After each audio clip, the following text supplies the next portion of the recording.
Bonjour à tous, c'est Bertrand, bienvenue dans ce nouvel épisode de mon Streetcast. Alors ça fait longtemps que je ne vous ai pas parlé dans le Streetcast, en fait j'ai regardé, ça fait 17 jours. La dernière fois c'était en marchant avant ma course. Et en fait il y a eu un épisode intermédiaire mais que vous n'avez jamais eu dans les oreilles, puisque la semaine dernière j'étais à Vichy, c'est-à-dire exactement comme aujourd'hui.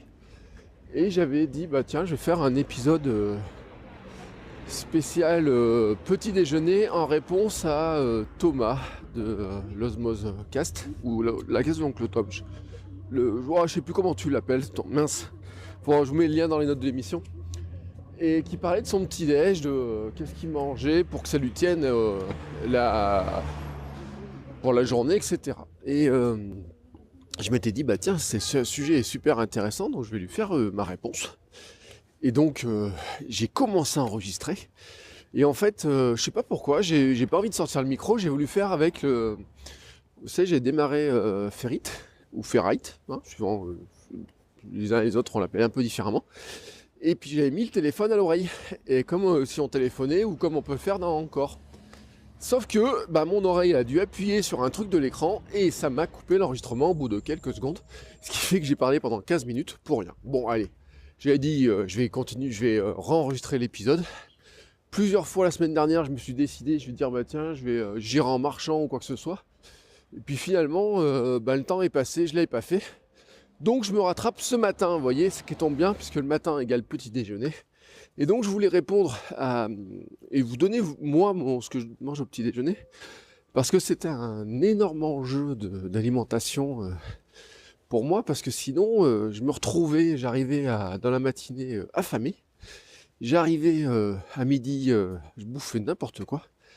Et puis comme ça me tenait pas non plus, en fait, ça me décalait toute ma journée. J'arrivais aussi à grignoter toute la journée. Et en fait, je me suis rendu compte que c'était en partie dû à mon petit déjeuner. Alors, la règle que je suis, elle est simple, c'est que le petit déjeuner est un repas comme un autre. Et qu'il a la même règle que tous les autres repas. C'est-à-dire qu'il doit m'apporter toutes les catégories d'aliments dès le matin. Et quand je dis toutes les catégories d'aliments, c'est à la fois comment ça s'appelle, les protéines, un peu de sucre mais pas trop, c'est apporter des glucides, etc. Enfin bref, tout ce qu'il faut mais en équilibre restreint. Apporter aussi des fibres. Et ce qui veut dire que quelque part, je l'envisage vraiment comme un repas classique avec presque un menu. Je vais vous dire, vous allez voir que je déjeune pas en 5 minutes. Alors je commence notamment par déjeuner. Le premier aspect, c'est l'hydratation, parce que je vous l'avais déjà dit plusieurs fois, moi je bois pas. Par principe, par défaut. Je suis pas quelqu'un qui buvait beaucoup, et c'est ce qui me provoquait pas mal de problèmes, puisque mon corps confondait la soif et la faim. Je manquais d'eau, mais je croyais qu'il avait faim, donc je mangeais, etc. Donc dès le matin, et j'avais dit dans l'épisode de Relife, moi je commence toujours, le premier truc que je fais le matin, c'est de me prendre un verre de jus de citron. Donc c'est-à-dire que j'ai une bouteille de jus de citron à la maison tout le temps. J'en mets un fond, qui doit correspondre à l'équivalent d'un demi-citron. Je mets de l'eau du robinet à température ambiante, et je bois ça.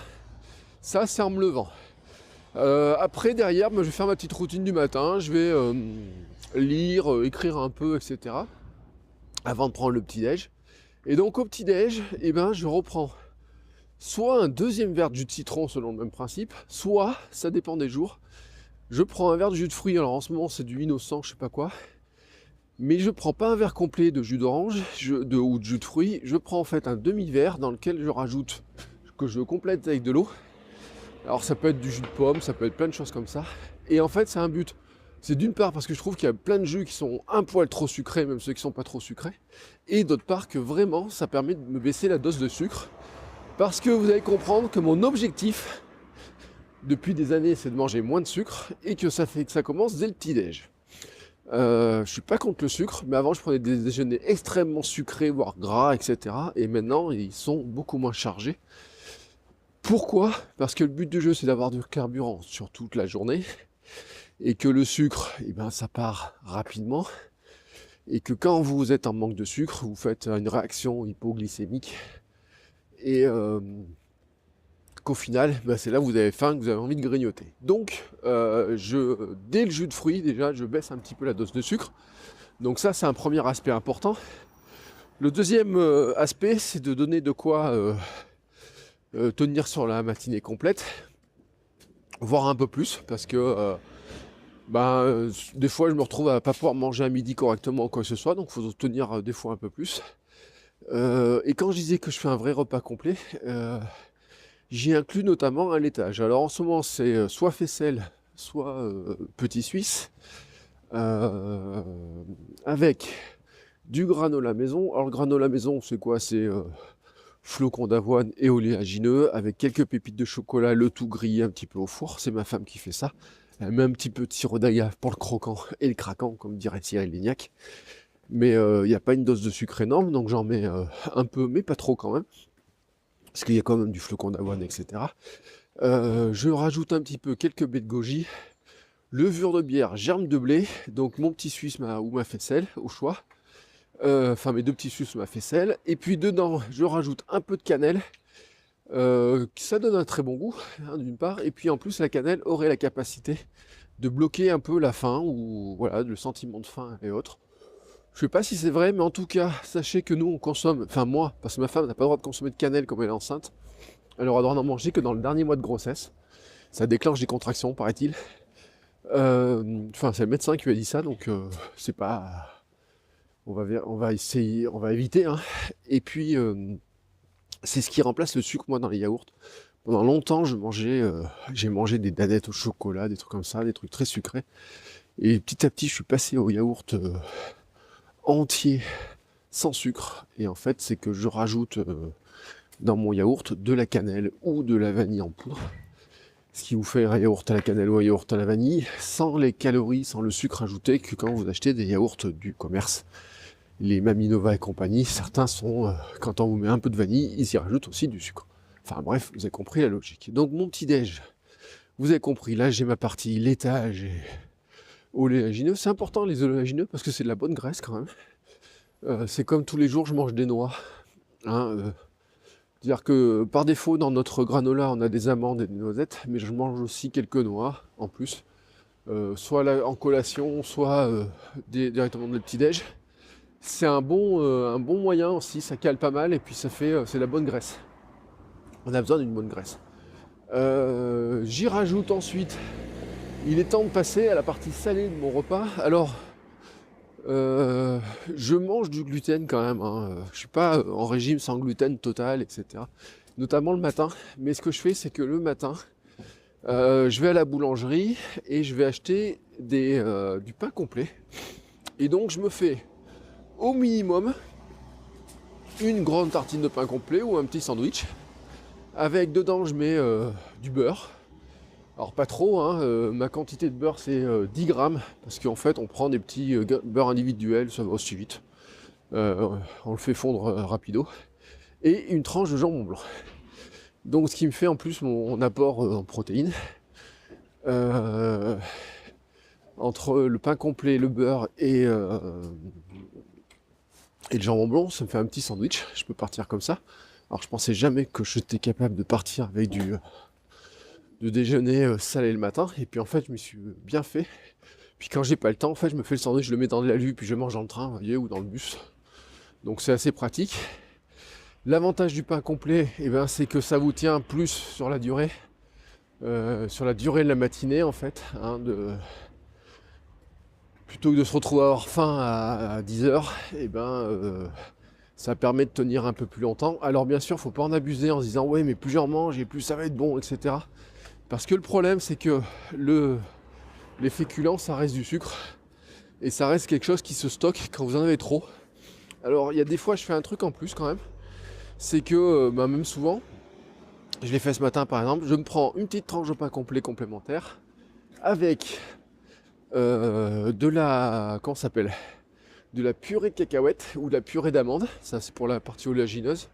Ou alors de temps en temps par gourmandise, ma femme fait une pâte à tartiner avec des dattes, la poudre de noisettes et et du chocolat, ce qui est pas mal aussi, vous voyez, ça fait une sorte de Nutella, mais qui n'est pas du Nutella, hein, franchement. Et puis, vraiment de temps en temps, pas tous les jours, ça peut être, à la place, ça peut être une tranche de pain complet, toujours, avec confiture de fraises bonne maman, mais sans sucre. Donc je crois qu'il y a 65% de fruits. Il y a beaucoup moins de sucre, mais je vous le dis, c'est vraiment l'objectif, c'est de ne pas avoir trop de sucre. Vous rajoutez à ça de quoi m'hydrater. Alors c'est suivant les jours du café ou du thé. Alors principalement c'est quand même une grande bachole de thé. Quand je dis grande bachole, c'est qu'elle fait presque 1 demi-litre, ma tasse préférée. Je suis entre 400 et 500 millilitres de comme ça. Mais ça peut être aussi un café. Alors attention quand même, c'est que la méfiance des deux, c'est que la caféine, comme la théine, c'est la même molécule. Ça donne soif. En fait, hein, ça hydrate pas, ça donne une petite sensation de soif. Et dans tous les cas, pour régler mon problème d'hydratation, je pars systématiquement avec une bouteille d'eau d'1 demi-litre qui va me faire la matinée. Je la remplis à midi, etc. Et donc ainsi je sers. Voilà. Donc c'est ainsi que j'ai concocté mon petit déjeuner. On l'a mis au point comme ça avec la diététicienne. On en avait discuté, elle m'avait proposé, elle m'avait... alors j'aurais bien essayé d'autres trucs, par exemple de temps en temps je me suis fait du riz au lait, par exemple, c'est pas mal aussi le matin. Ça remplace bien le riz au lait avec un peu de cannelle et puis quelques noix par exemple, c'est un très bon truc le matin je trouve aussi. Des fois c'est même du flan, vous voyez, avec des œufs, etc. Le gros avantage c'est que du flan avec des œufs, du lait, ben, vous avez à la fois le laitage et à la fois... Alors on le fait sans caramel des fois à la maison, donc comme ça il y a moins de sucre. Et on a un petit peu, ou alors on n'en met pas trop de caramel dedans. Et en fait, ben avec les œufs, vous avez aussi les protéines. C'est pas mal. Moi en tout cas, c'est vrai que c'est plus... Thomas, il a un truc avec des lentilles ou des pois chiches, etc. J'avoue que j'ai pas trop essayé, puis ça me tente pas du tout. Moi, il me faut un truc qui ressemble un peu plus à un repas, vous voyez. Enfin, truc un peu plus sympa, mais là, ça ressemble vraiment à un repas, puisque j'ai même, comment dire, ça fait même un peu dessert, vous voyez. Alors, j'ai oublié là-dedans en plus, ah oui, j'ai oublié le fruit. Oh là là, pardon, je peux pas boucler comme ça sans vous dire. Il manque le fruit dans mon histoire. Alors le fruit, c'est soit de la compote maison, en ce moment c'est pomme poire par exemple, soit une banane. Je mange peut-être 2 bananes par jour et souvent j'en prends une dès le petit-déj. Et quand même, parce que j'aime bien ma petite note salée, sucrée, vous voyez, j'apprécie cette petite note sucrée. Ce que je fais, c'est que je me mange 3-4 fruits secs. Alors principalement en ce moment, ce sont des dattes. J'ai découvert que la date avait... il y a plein de bonnes choses dans les dattes. Ça coûte pas très cher. C'est facile à conserver et c'est pas mal. C'est un peu gourmand mais sans être trop. Vous voyez, je prends 3 dattes le matin. Des fois ça peut être 3 pruneaux. Des fois une période c'était des abricots secs. Ou des fois quand c'est pas une banane, une vraie banane j'allais dire, ça peut être une banane sèche. Vous voyez, mais j'ai toujours un espèce de petit fruit sec comme ça. En tout cas, j'apporte toujours je prends toujours du fruit. Toujours un fruit maintenant, ce qui est là aussi une grande nouveauté pour moi, puisqu'à une époque je mangeais relativement peu de fruits. Mais maintenant, en fait, dès le petit déjeuner, et en fait à chaque repas, je me débrouille pour avoir un fruit. Et donc, le petit déjeuner étant un repas comme un autre, il doit avoir un fruit. C'est en ça que je dis que ça ressemble vraiment à un repas classique, hein, avec du laitage, du salé, du sucré, du fruit à boire, la protéine, du féculent, mais tout ça, normalement, il ne faudrait pas doubler. Alors, c'est pour ça que granola, on se méfie sur les quantités. Je prends pas trop de granola et pas trop de pain complet, parce que si je prenais par exemple, je sais pas, imaginons, je mange 100 grammes de pain complet plus du granola, et ben ça fait exploser les compteurs glycémiques, hypoglycémie, etc. Donc le tout en fait, c'est de limiter un petit peu entre les deux. À la limite, j'ai envie de dire, si je prends pas de granola, et ben je prendrai plus de pain complet pour avoir l'équilibre et avoir le féculent qui permet de tenir toute la journée. Voilà, c'était donc ma réponse et mon point sur mon petit déjeuner. Sur ce, je vous laisse et je vous souhaite à tous une belle journée. Et je vous dis à très bientôt pour un nouvel épisode. Ciao, ciao!